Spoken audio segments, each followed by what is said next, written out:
Hey, Anthony, I'm making a great comeback. I rested yesterday. I still sound it, but I feel pretty good today. How are you? The great Glenn Hausman comeback. I can't wait. I'm Anthony. Welcome to No Vacancy Live. That's my friend Glenn. You're watching the #1 show in hospitality.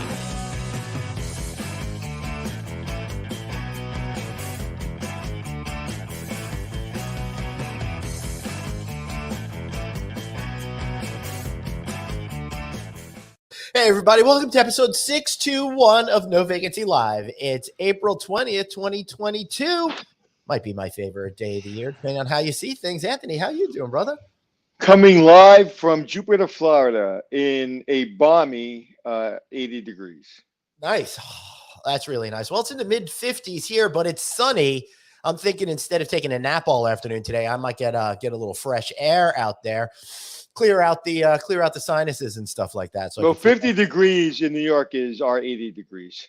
Yeah, for sure. That is absolutely right. All right, everybody. Today's going to be a fun, interesting, different kind of show. And today, Anthony, we're going to be talking about the anatomy of a deal, how different companies come together, what that experience is like, and what they hope to get out of it. So I know the cat's out of the bag. We thought that the information would be sent today, but it came out the other day, and that is our good friend Chris Green's Chesapeake Hospitality is now merging with our good friend Sloan Dean over at Remington Hotels. So we're going to bring them both on today to talk about this. Welcome, gentlemen, and good morning. How exciting! Good morning. Yeah, I think excitement is an understatement. So. Yeah, we went public with the deal on Monday, and super stoked to be back with you. Yeah, thanks so much. And by the way, Sloan, you were on, it turns out, I got it in my Facebook memories 1 year ago yesterday. So that was it's kind of cool. I'm feeling like this mid-April slot is your fortuitous, my friend. Fortuitous. Excellent. So congratulations again on all of this being put together. And I really love that you guys are going to be on here, be open and honest, and share with everybody about how these things work. But before we get into all of that, Sloan, I'll start with you. Why were you out there, looking to partner up with other companies? Well, I get asked why Remington and Chesapeake and why now? Yep. Of course. And it really, this is not like other M&A that you're seeing in the industry. It was first culture and the similarity of culture that brought the two of us together. Chris and I and a few of the other principals, we've actually been talking since August of last year. Wow. And so this was a long courtship. And I think what drew Chris and I to one another, we're kind of similar souls, similar philosophy and management, and it's a people first mentality. I mean, we live by take care of the associate will take care of the guest, and the rest will take care of itself. And that was really because, the great thing of mergers create opportunity, but when you have a culture, two cultures that are fully aligned, you don't have nearly as much work, right? You have everyone already rowing in the same directions. So it is more system and process than anything to integrate. The second thing was it was right size. Right. We're now 121 hotels, and we're not so big that we don't know every client, we don't know every GM, but we're big enough that we get a benefit from scale. And we didn't have any overlap in ownership groups. And then the third was the portfolio alignment. We had no conflicts in the portfolios. We are only in 2 markets.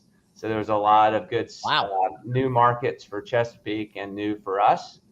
And where we did have hotels in the same market, they're more than 10 miles apart. So it was literally the perfect storm. But we took our time in dating, and Chris and I are super excited about the future. So, Chris, what's it like playing hard to get? Sorry, Anthony. Yeah.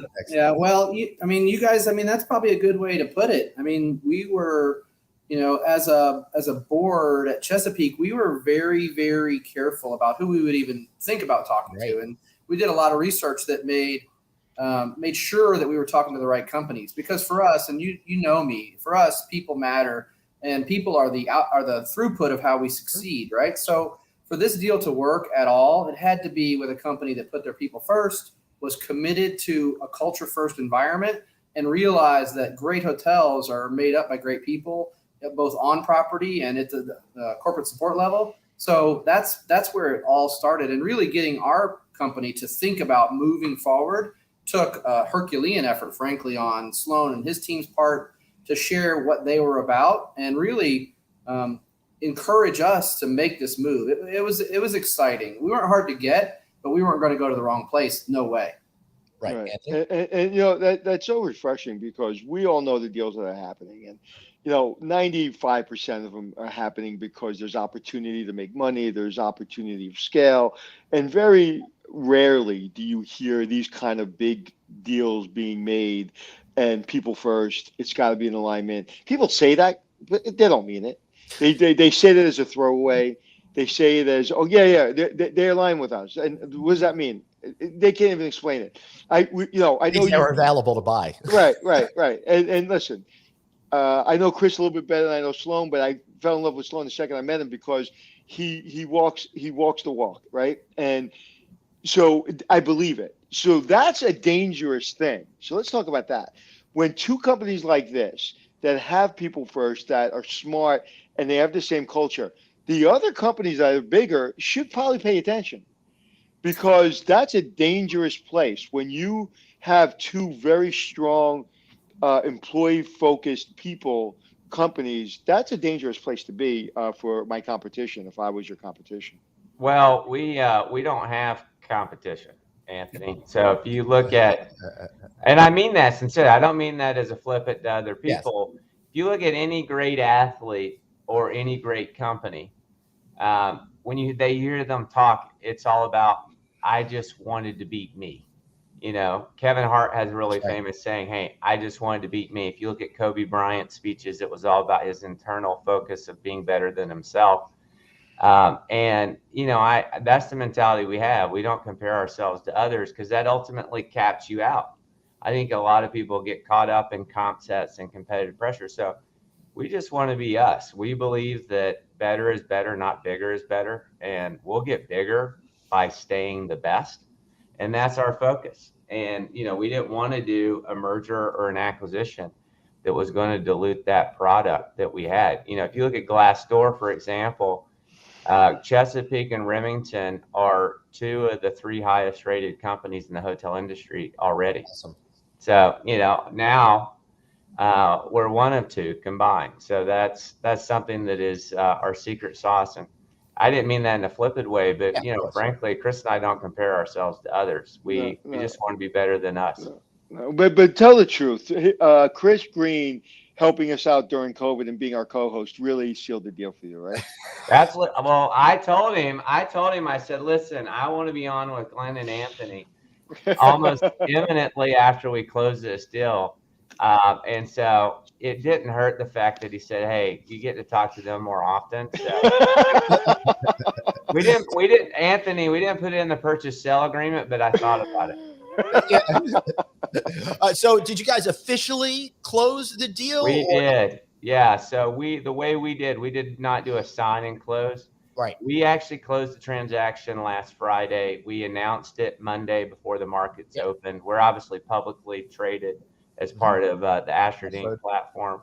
And then, we've been working tirelessly behind the scene on full integration. But the world found out Monday. And so Remington Hotels acquired Chesapeake Hospitality entirely.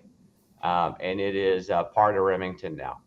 Wow. And as part of that, we kept all 1,370 associates in the field, and we kept the majority of the corporate office for Chesapeake. And again, this was not acquire the company, let everyone go, get rid of the overhead. There was a lot more strategic reasons for doing it. Well, it seems like that, particularly since Chris is going to be divisional president over what was the Chesapeake portfolio there. So I think that in itself is very symbolic of what you're looking to achieve by creating 1 + 1 = 3. Now, Kyle, Coach, he's got a question. What type of benefits will your associates see right away with the scale of the merger? And then what separates your company for a potential hire than working for the other big guys?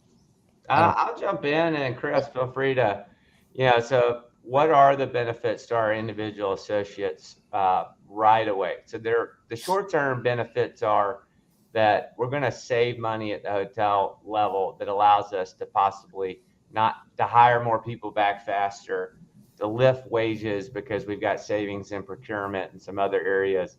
The mid and long-term real benefit is career opportunities. So we'll have more DVPs of operations, we have more SVPs, et cetera. And so promotability is important. And then mid to long-term, we've done the math, it'll drive down our medical costs.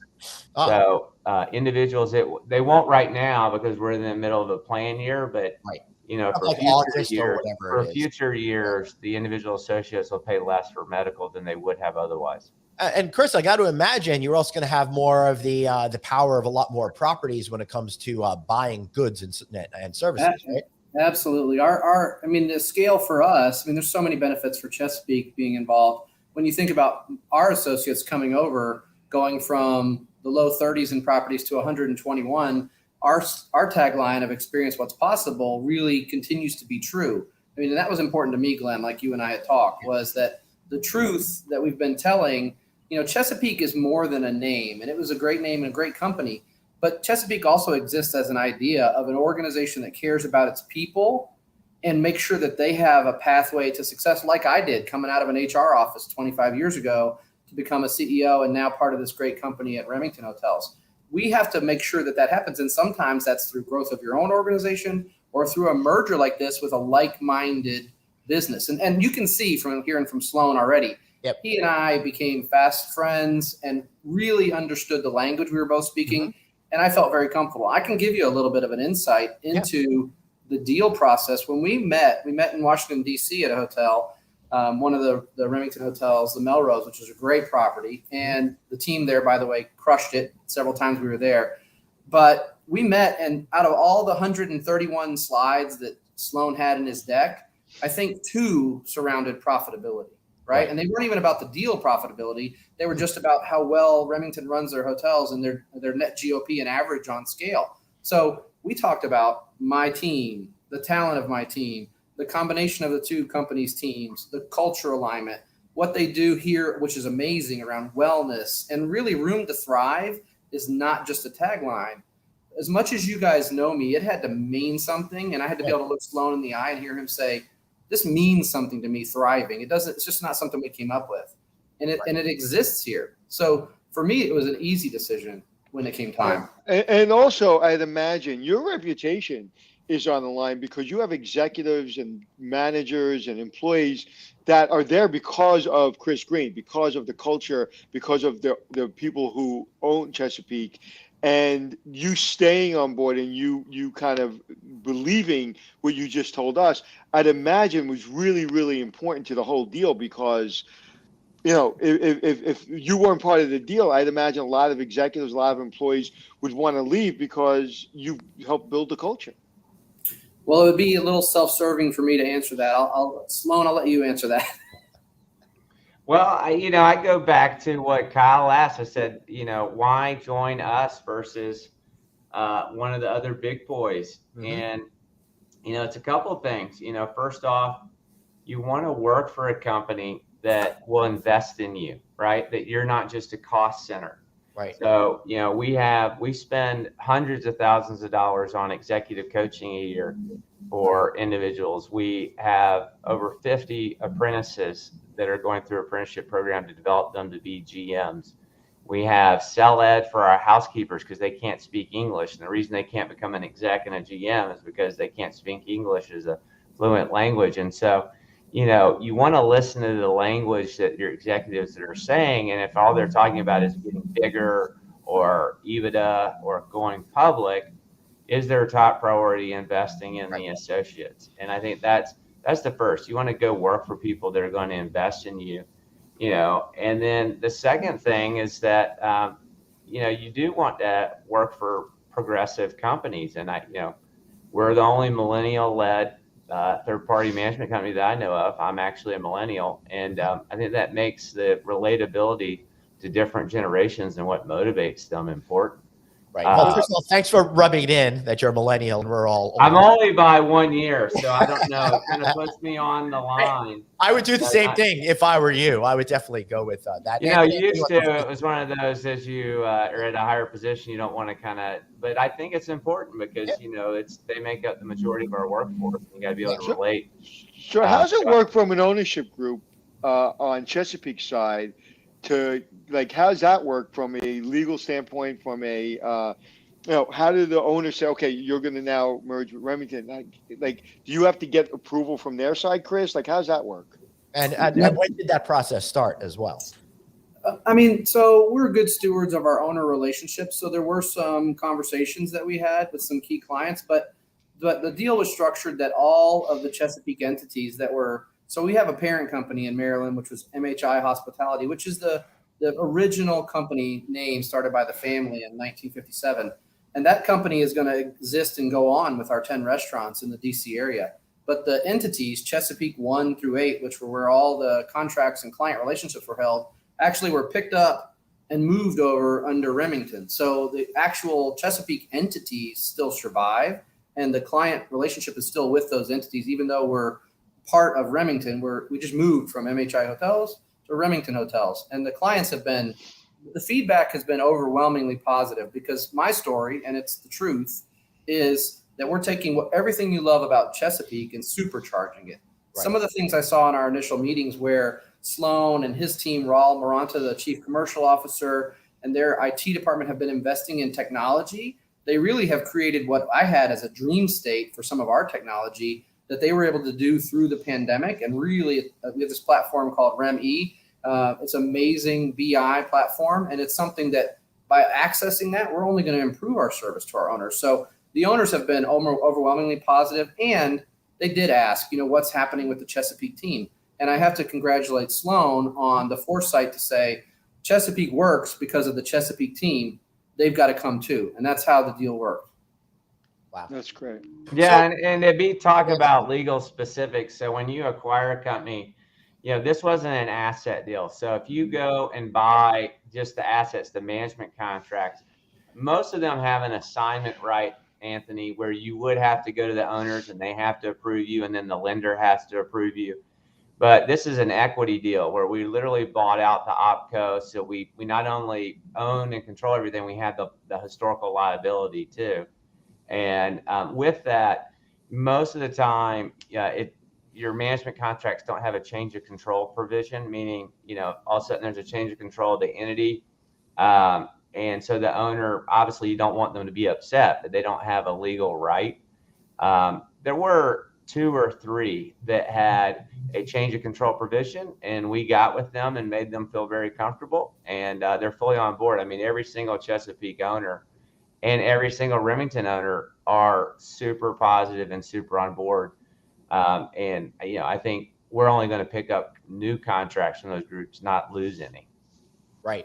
So let me ask you guys this. How did this all begin before your meeting in August? Sloan, obviously, you've probably been thinking about acquisitions for a while now, but who makes that first phone call? Did you bump into each other at Alice back in July and say, hey, we need to talk? How does these things start? Well, I think so. Chris has got a long-term friendship with our chief investment officer, Jared Evans. Mm-hmm. And so I had met Chris at Alice in the summer of last year. I knew of him thanks to your podcast. I was like, man, this guy is on here all the time. I gotta meet this celebrity. Yeah, right. So we actually had a funny conversation outside the Starbucks in LA at Alice, and then I had Jared follow up, and just the timing came together. Everything, we struck up a conversation. I think the alignment around people was just a consistent theme. Right. And that's how it started. It was my CIO, Jared Evans, who's a long-term friend of Chris, calling him and putting a toe in the water. So Chris, what was that first meeting like for you, getting together, sussing each other out, figuring out how all of that goes? Did you have any expectations on that first day? No, and actually I want to take you back to January, Alice, where I came back to my board before I saw Sloan in the summer. I came back to my board, and here's the thing, I took over the role of CEO in October of 19. Mm-hmm. perfect time to become a CEO in the hotel business. What could go wrong? But and you guys were with me that whole time, but my number one thing is the right thing for our company and our people. And what I had to learn before I ever talked to Sloan or anybody else was sometimes the right thing is finding another place where you can thrive. And so we had started having initial I went back from Alice in January and said, to my board, guys, there's a lot of M&A going on. We're struggling to get to the table on development deals fast enough because some of the big boys that we won't name here have really oversaturated the development efforts, right? So for a mid-sized company like Chesapeake to get to the development table, it was a challenge. I'd go in and I'd pitch a deal and they would say, oh, Chris, we love you. We'd love to hire you. But 2 weeks ago, we had 13 people from X here pitching us and we already signed a deal. So I knew in my heart, and it took me a little while to wrestle with it, that I needed to talk about this process. And with 5 partners and a 65-year-old company, it took some talking. That said, the board gave me the okay to find some like-minded people. And I knew Jared had come over to Remington from Benchmark, and I'd known him for quite some time. And I just asked him, I said, I see Sloan posting all these things about his Glassdoor ratings and Room to Thrive and the President's Club. And, I said, tell me this, is it true? And he said, Chris, it really is. It really is what's going on over there. Sloan's doing a great job. And so I said, all right, well, give me a call because we're thinking about doing something. And that was how it started. And we had a great conversation really from the beginning. Sloan and I hit it off. And again, we're speaking the same language. And I can tell it's genuine. And I can tell you just through the first week here, and even really before, the consideration Sloan and his team have given my team, understanding that this is all new for us, right? I'm here in a new office. I was in the same office for 23 years. I'm here in a new office with new people, and it's been almost seamless other than some technology stuff.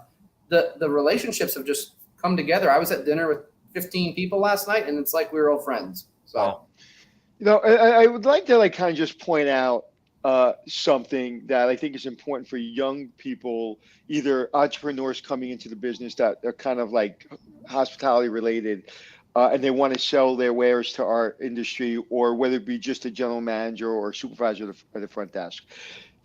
Two things stand out to me. One, the branding of Sloan and Remington came through postings, number one, to you. Like, that's how you started to realize, hey, this may be a good guy. And number two, going to Alice, these conferences that we all have had enough of, but we know that some of the conferences really make deals, and Alice is always the one that everybody says that's where deals happen.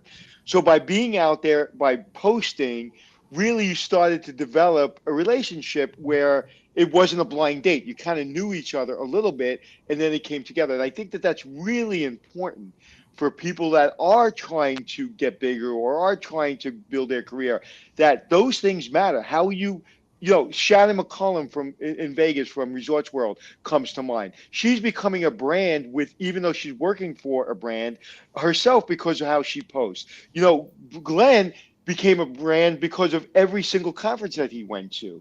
The reason we're all here together on this podcast is because of Glenn, because Glenn went to those conventions and made these relationships. So I just think, before we go on and talk about the deal, I think it's really important that is critical to the growth of you as a person or as a company. I'd rather just you keep talking about me. I think it's much better. Well, I would like to say that you look much better than yesterday. You are handsome as hell. Thank you. All right. I can't. All right. All right. So, guys, this is a really good point that Anthony brings up. The entire effect of being very public with social media and stuff like that, getting to know each other through that. So, are there any surprises with each other's personalities that you didn't already understand from the pretend world of social media out there? Chris? Hey, this is my new boss. So Yeah. Can I be honest with you? Can I ask a question that the first thing I said to Glenn? I know as an entrepreneur, and I've kind of been a renegade my entire life. Anytime I have somebody that now maybe is a new boss or a new owner or whatever, that takes an adjustment. So how is that for you, Chris, being, a big fish in a small pond? Like how is that for you? Well, I'll give you some insight, which I told my wife. So I'm not a millennial. I'm not even close. So, but I told her about Sloan, and I will say that, I had a bunch of media requests immediately after the thing came out, after the notice came out of the sale. And I texted Sloan and I said, and I just love this response, and it shows you how he's going to lead and how I'll be comfortable here. I texted him, I said, hey, I've got several requests for media responses. And he said, you're now an executive and a principal on my team. Do what you think's best. And I love that. I mean, Awesome. and that's what I've seen so far, frankly. And that's so, I want to be, I'm never going to be a guy that likes to be micromanaged. I just am not. I've never been that guy. I think that's why I've seen success. And I don't think that's going to be the experience, but also our team's going to produce. So when you produce, you get the luxury of not being micromanaged. That's something I've taught people for years. So, You know what? You could write a whole book on that statement. You can literally give somebody a 4-year degree on that statement, right? You can do so many classes around that because that is so true. I always say to my team, when the owner is happy, we have Christmas parties. We have fun. I'm in a good mood. If you're all in a good mood and the owner's miserable, we're going to be in a good mood very temporary, right? So the success breeds happiness. It just does. And so I love that. And honestly, with all due respect to Sloan, if Sloan didn't say that, then everything else he said was crap. Because that's with a guy like you that's been doing this as long as you've been, and the reason they want to acquire it is because of a lot of the successes you've had and the team you've built. So that to me I would be surprised if he said anything less. So Well, you want to respond to that? Well, and Chris was a big part of why I wanted to do this transaction. Why do people micromanage the people that are beneath them? It is because in a lot of cases, they were better at that job because they got promoted to the point of being boss. Well, you have to first recognize that, but Chris is more capable than me in a lot of ways. And I recognize that. And so it would be foolish of me to think I'm going to have him join the team and then somehow micromanage somebody who's more talented than myself. Right. I really believe in you just hire smart people and get the hell out of their way. Right. So that's like the best thing you can do as a CEO. You hire this wonderful management team and, you just continue to try to motivate and empower them and get the hell out of the way. Yeah. We got to get Sloan. I want to hear Sloan answer the question, though. Was there anything that surprised them that you didn't know, Sloan? You were shorter in person. No. Fatter. I've come to learn that the only thing that life gives you is change.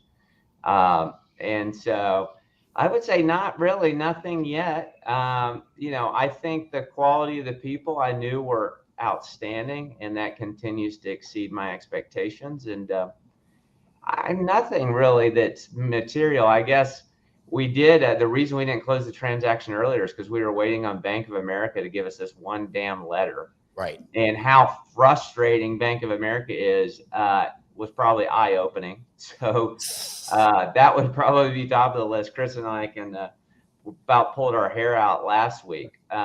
Right. But yeah, Well, Sloan, I don't believe that. See, I believed everything you said, except that banks are frustrating. I don't believe that. They are delightful. I don't know how you even accomplished it. It took me something like 8 months to close a mortgage refinance with Citibank because they kept asking for the same paperwork over and over again. And then by the time they got to looking at it, it expired because 30 days had passed and they needed new stuff. It was insane. All right, but Sloan, question for you. Have you lived through a merger like this before at all that really helped, guide you on what you wanted to see happen, how all these things go together? I'm going to assume, Chris, it's actually Dr. Producer Suzanne's question. I don't want to take credit from her. So, Chris, I'm going to assume you didn't since you've been at the same desk for 23 years. So, Sloan? Actually, I have. And I think that prepared me for this past week. So I was actually as SVP at Alliance Hospitality back during the financial crisis. And the two principals there sold the assignment rights of almost 40 hotels that were owned by, then at the time, Xenia, before they were publicly traded. It was Inland America, and they sold it to Interstate. Mhm. And I learned a lot through that. And then I went on to be a VP of development working for Leslie Ng, the chief development officer. At the time, Interstate was owned by Thayer and Jing Zhang. Mhm. And I was there for the Noble acquisition, the Summit Opco acquisition. The Rim Hospitality started when I was there. And I learned a lot. And I think sometimes you learn what not to do by being in situations. And I always said to myself, you know what, if I'm in that situation, I want to handle things differently. Not to dump on other competitors, et cetera. But if you look at a lot of our competitors, they are chasing a public exit or some type of EBITDA target for a valuation perspective. They have investors, they have large private equity firms behind them. And that causes a slew of issues. And so as I looked forward and looked at M&A, I said, listen, we don't want to do something that we just have to lean out the management company and eliminate labor. We're already public, so we're not chasing some type of IPO. And I don't want to false sell people on a promise because a lot of those transactions I was part of at Interstate were just hollowed out, or it was all just about the management fees. There was really not a lot of personality and or care. And so I didn't want that. And I think I see a lot of that in the industry. And I think Chris and I, that was really what drove this more than anything, because he had a lot of suitors. Chris actually chose us over many of the names I'm sure that are not being said. Yes, of course. And that was because of this, that, we're not just driving toward, we're already public. I don't need to drive toward the liquidity event. Wow. So yeah, that's an important part. And that's a real truth teller right there about the end is we had other suitors. I mean, I'm going to be frank. I called 5 CEOs that I know and Jared Evans. So he wasn't the CEO because I didn't know Sloan personally. And every single one of them was like, absolutely, we're interested. And several of them, it was just a transaction to them. And that's never was going to be okay with me for our associates and our people. And it was never a transaction for Remington Sloan. It really, and I don't even feel like it's a transaction today. I mean, it's something that has to be announced because they're public, but it's just been so positive and such a natural fit that it really felt after our first meeting up in DC, where I did have the family members with us in the room, and there was some tears shed because when you realize that something you've worked all your life for might be changing, of course there's some sadness. Yeah. But I can tell you, and I can share some sentiments from our chairman that said recently, I know this is the exact right place for our people to go. Now, that takes a lot, and that's to be commended here at Remington, that they were able to, after all those years, create that sentiment in the family members and the founding partners of our organization. Yeah, I think producer Suzanne said it. This is an experience, not a transaction, that differentiates. And and there's good business reasons for it. If I look back, I don't think Interstate manages any of those hotels that they overpaid for, in my opinion, when I was part of that transaction. You look at a lot of the M&A in the other companies, they're churning a lot of those. Chesapeake doesn't have as longer contracts as maybe some of the historical Remington. And so making sure we keep that identity and that continuity and that culture, which is why those owners hired them, is paramount, because, if all you focus on is the EBITDA, those owners turn around and fire you in 6 or 12 months, right? So there's a really, not to be disingenuous, but there's a really good business reason for it, right? Right. Yeah. And that's a good thing. And anytime you have a really good business reason to do the right thing, that's great. Anthony? Yeah. And I'm here today. I wasn't planning on being in Jupiter this week. Okay. There's nothing in my contract with the company I'm working with to be here. I was talking to my engineer partner and I said, hey, I think we should go down there just to touch base. We flew down in 24 hours and we're here and we're going to fly out tonight, simply because nobody asked us to, because it's the right thing to do. Because as an operator, as a developer, when you have to do something, even when it's not expected. So Chris, let me get back to the moment where you were like, okay, I'm going to have to tell my team that this is happening. There was a time you were on the show that you looked really, and I don't know if it was COVID related or whatever it was, but you looked pretty heavy. I don't mean weight wise. You just looked heavy. And I remember saying it to you I think or he's saying trying it to tell you something. and saying it to Glenn. I was like, wow, Chris looks pretty like distraught or intense about something. And then the last time you were on, remember I said the blood came back in your face? So was any of those moments around events of telling your team and then finally, coming to the resolution that you are going to become part of Remington? Like, how was it to tell your team? It was 9.5 or 10 months that we went through this. So the first part was exciting, right? Where you're thinking about it. It's like dating relationship. The second part of due diligence was not fun, frankly. I mean, it's just a boatload of paperwork. And you can imagine a 65-year-old publicly held company is not like a private company. I mean, I'm sorry, a private company is not like a publicly held company. We had our documents all over the place in 9 different servers and different file folders. And this was, whatever. So it was a lot to pull together.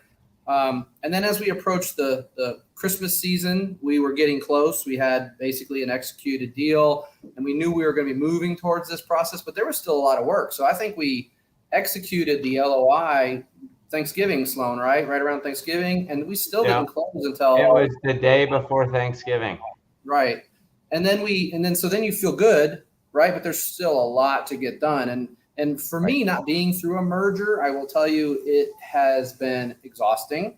There's a thing called deal fatigue, and it is real as it gets. I was exhausted, but there is an exhilaration because we knew we were doing the right thing. So honestly, we didn't really bring a lot of the team in except for some key executives until we knew it was going to close, because the risk to your business is if you're out in the marketplace and your deal is imminent and it doesn't close, your business is at risk, right? Because your clients are like, wait a minute, you guys are for sale or you're willing to merge. What's going on with the company?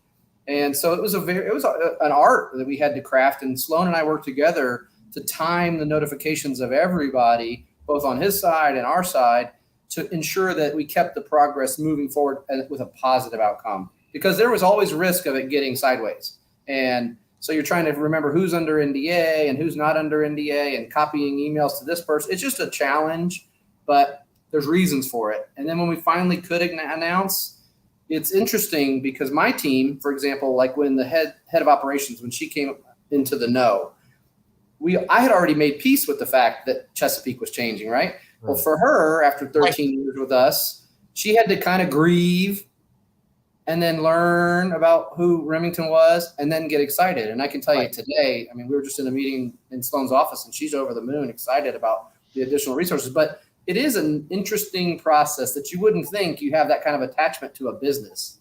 Right. What was the most unexpected part of all of this for you, either emotionally or an element of the deal, just something you didn't expect for both of you? I'd love to hear that from. I think, probably the last big thing on the PSA was around indemnification and the complexity of that, because we're buying an OpCo that's been in existence for a long time. Look at employment liability that's non-insurable, right? You just don't know. And so we found a path forward that we had to both sides compromised on. And, you had a family business of almost 70 years selling to a publicly held institution. And so you had a lot of emotion involved. The founder's son, it was very emotional for them. And when we met before we signed the LOI, I think one of the key things, I'll never forget it. I turned to him and he was crying in a meeting. This is a grown man, great, successful guy. And I told him, I said, the way I lead this company is what my dad told my older brother and me. It doesn't matter how much money you have in your checking account.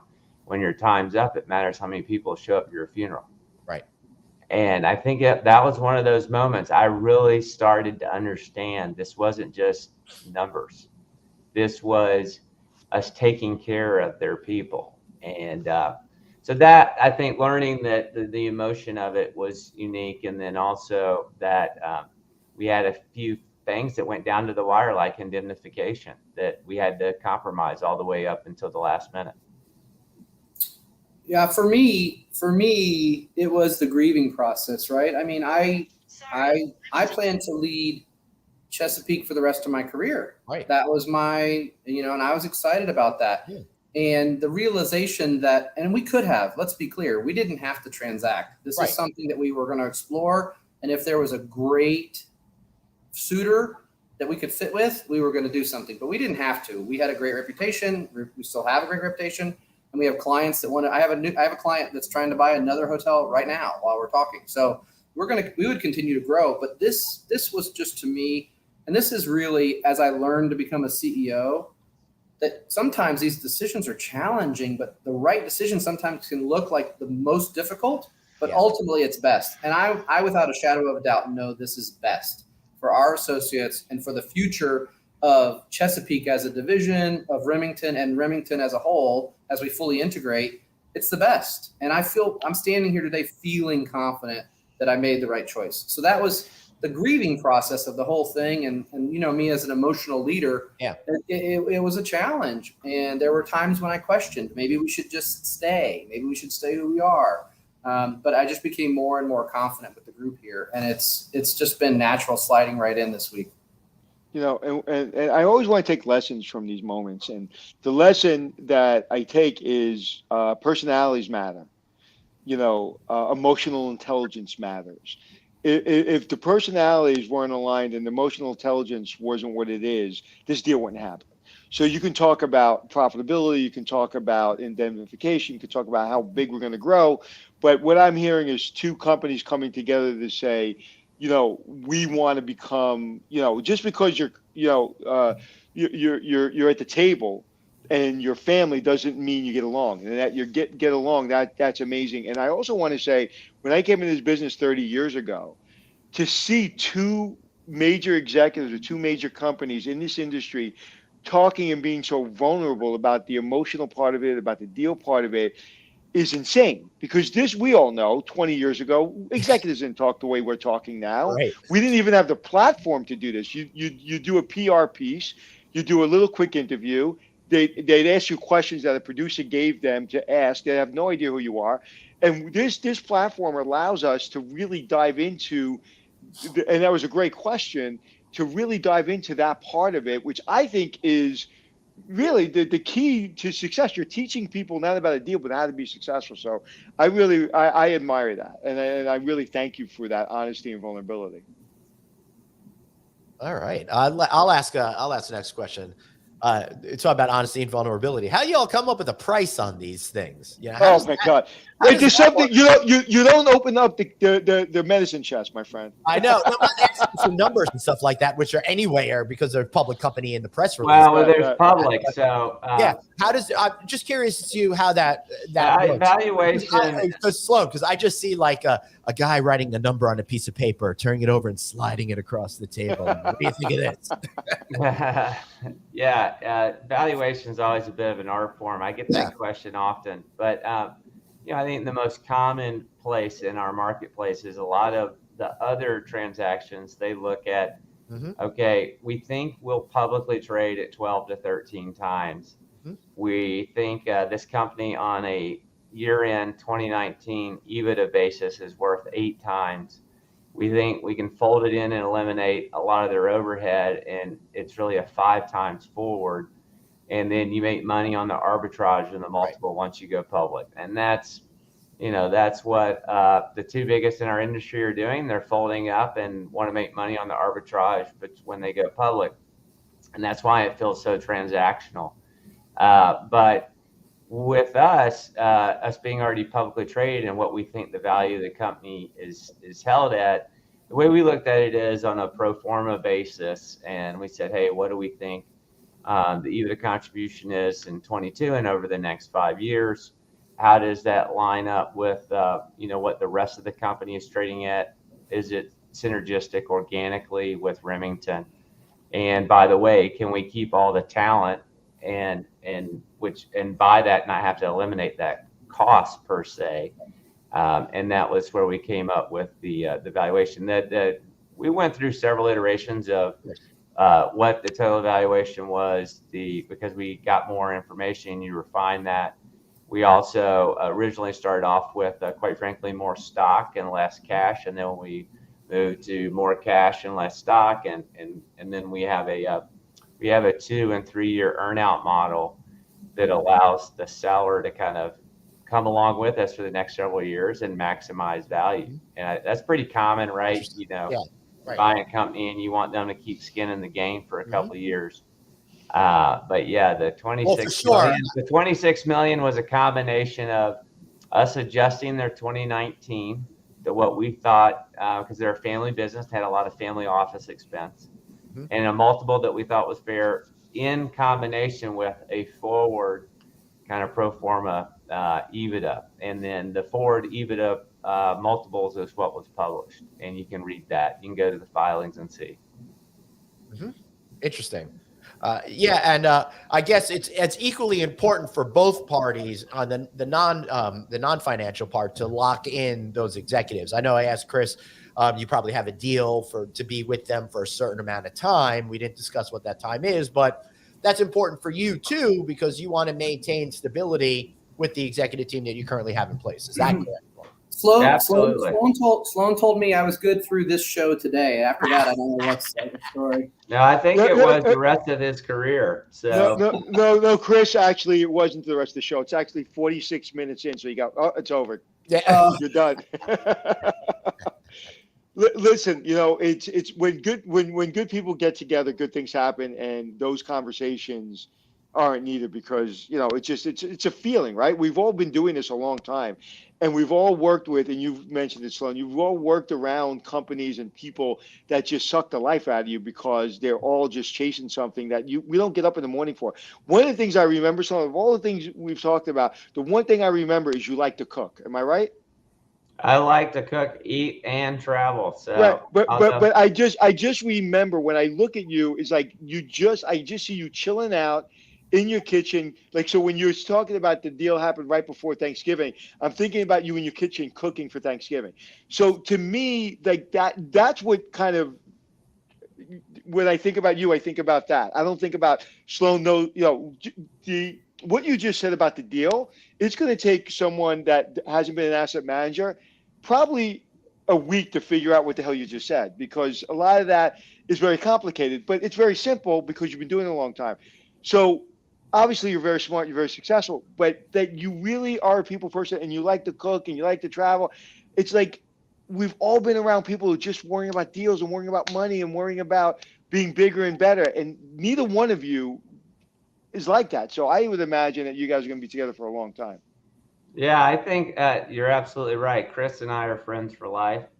And the thing I'm worried, you think in the back of my mind, I've got cleaners at my house right now because I'm hosting the Chesapeake Executives and Marriott in my backyard tonight. And so I've got a chef coming over and we're having dinner at my house. So actually what's stressing me out are the cleaners doing a good job.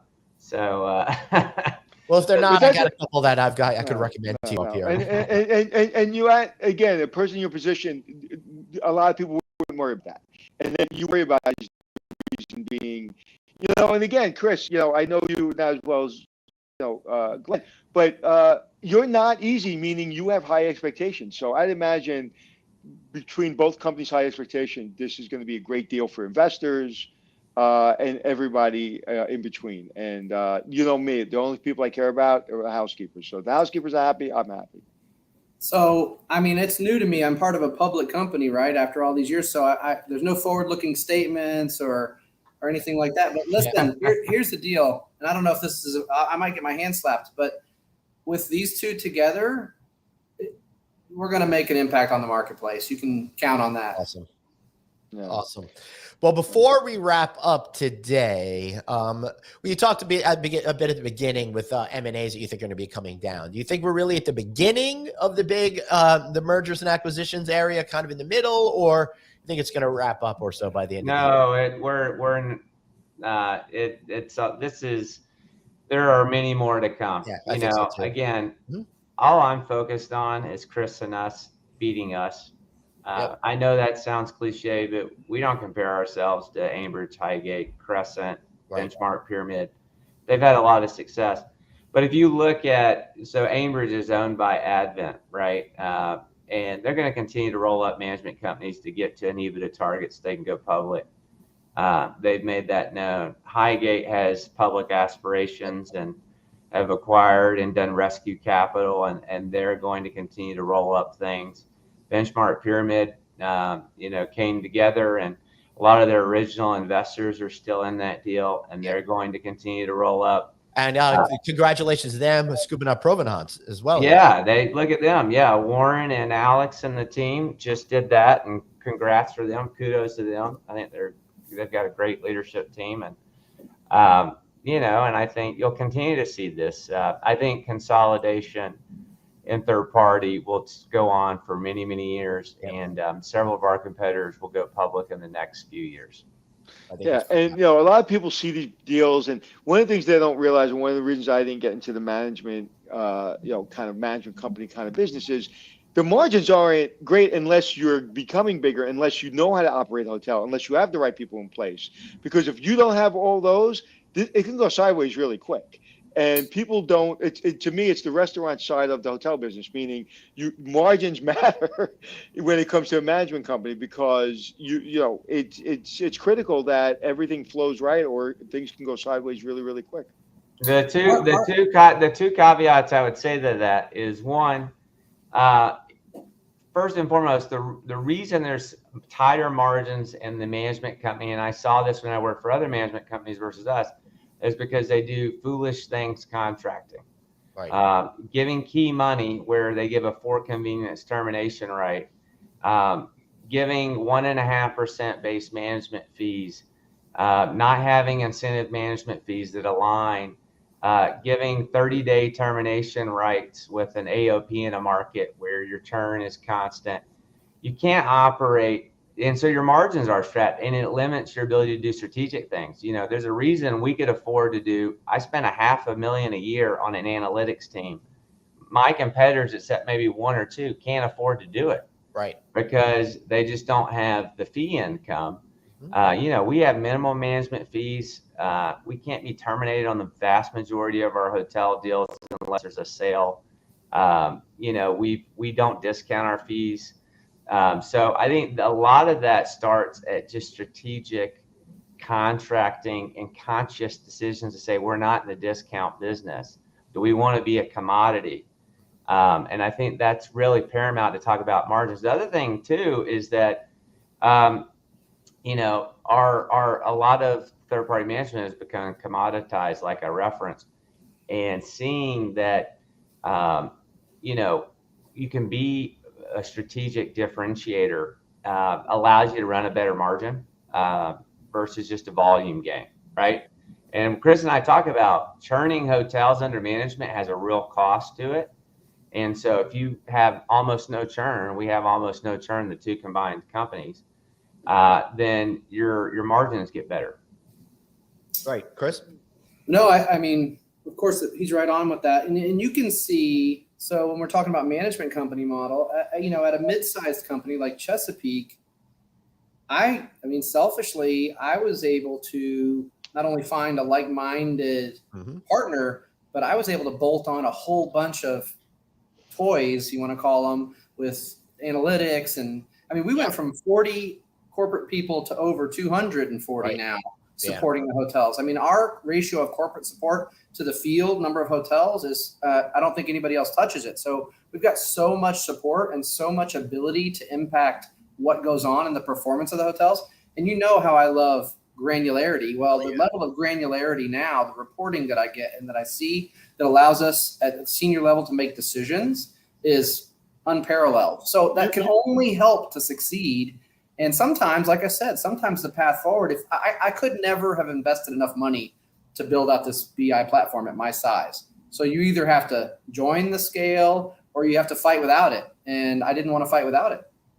Yeah. And, one of the things I'm hearing, and I know we're going to wrap up, Glenn, because we got to go, but the thing that I think is really hurting our industry, and I've talked about this, and is going to continue to hurt our industry, is not giving the front desk supervisor who gets promoted into assistant manager and then general manager support. And what I'm hearing you say, whether it be analytics, whether it be a corporate office that could support that, to me, that's how you grow and that's how you become bigger. Most hotels, most hotel management companies are forgetting the front desk supervisor or forgetting the housekeeping supervisor. And you can't grow today at 5, 10 years from now if those people don't become really good business people. Not just smiling and saying, hey, this is how you check somebody in, but really understanding a P&L, really understanding the analytics, understanding revenue management, and that you have that culture of support. That to me is great and inspirational because I don't see it in a lot of companies. Yeah, excellent, Glenn? gentlemen. Any final words before we wrap up for today? Go ahead, I'm Chris. excited.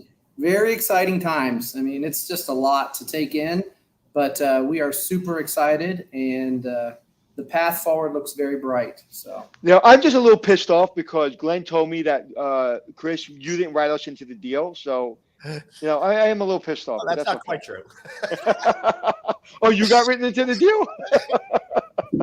I want to know about that. Yeah, I would just end, we're just a bigger family of, we're the place where passionate people thrive. We're now 7,500 family members and growing. And, we just want to beat us, as Kevin Hart likes to say, I just beat me. And I think that's what Chris and I are focused on. And keep your eyes out. We hope we'll continue to be in the headlines. And thank you for the time today, guys. It's always fun. Thank you, It's always guys. a privilege. And I want to thank both of you for being so incredible to come on and again being open and honest and vulnerable and really helping to teach everyone out there about what this whole process is like and what was behind it. So, gentlemen, thank you, and I look very much forward to seeing you guys on the road. Be Thanks, good. guys. Thanks. Alrighty. Thanks, guys. Thank you so Great much. day. Bye-bye. All right. I know you and I got to get back to work, so let's wrap this up real quick. All right, everybody, make sure you listen to the video podcast version if you're listening on audio. And if you're on audio, be sure to listen to the video version. Listen on Apple Podcasts, iHeartRadio, Stitcher, wherever it is. That is where we are going to be. Reach out to us personally. He's at Anthony Hotels. I'm at Traveling Glenn. Anything else before we go? People ask me all the time, why do you like the podcast so much? And it's like, because it's a big classroom. Somebody asked me yesterday, where can I learn the hotel business? Like quickly, I want to buy a hotel. I go, if you're not listening to our podcast, then you're wasting your time. We weren't teachers today. We weren't even hosts today. We were just students. And when you're sitting and you're listening to people like that are doing the deals and being so honest and open, that's why I love this show, because it's just it's a big classroom. Yeah, it is absolutely best. All right, everybody, remember, you've got one life, so blaze on and be kind to yourself. see you all tomorrow. All right, I'm going to be